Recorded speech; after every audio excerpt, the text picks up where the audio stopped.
When I was 5 years old, I had my first spiritual encounter.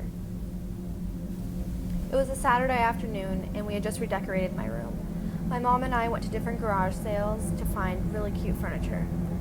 We arrived at a garage sale, and we found this really cute kidney bean-shaped table with a matching rocking chair. My mom had the urge to ask the woman who was running the garage sale, "Are there any spirits attached to this?" And the woman looked at us strangely and just replied, "No, it's just been sitting in our garage for years." We purchased the furniture, and they helped us put it in the back of our van. My mom thought it would be a good idea to buy some fabric to line the edge of the table, so we decided to go to Joann Fabrics. On our way there, our tire blew out. From the moment we picked up that furniture, weird things started to happen. That night we went to bed, and at about 1 a.m. my mom woke up to hearing knocks at her door. She sat up to look underneath the door, and no lights were on. She knew it wasn't me because I was afraid of the dark, and I would always turn on the lights before I knocked at the door. The knocks continued about 3 or 4 more times within a span of 3 hours. My mom began to get really freaked out, and she sat with the covers above her head. She looked over at my dad, and he was obviously sleeping, not paying attention, and she was getting upset with him because he wasn't awake helping her with this. She finally fell back asleep, and then about 2 hours later, she woke up to me screaming. My mom ran into my room and asked me immediately, "What's wrong?" And I point over to my rocking chair and I say, "Mom, there's a man sitting in my chair." She looks over and there's nobody sitting there. She looked really confused, so I started to describe what the man looked like.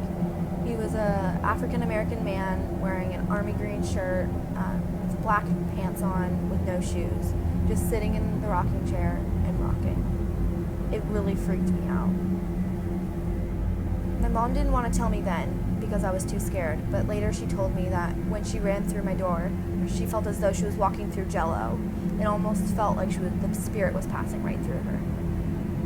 My mom sat next to me in my bed trying to comfort me, even though she didn't feel comfortable in the room either. My mom tried to take my mind off of it, so we decided to sleep in the living room.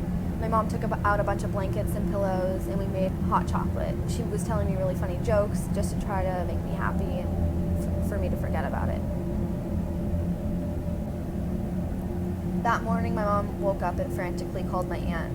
At the time, she was really spiritual, and my aunt told us to put the furniture on the grass and to walk around burning sage around the furniture and to say, "Go to the light, find the light," so that the spirit would remove itself from the furniture.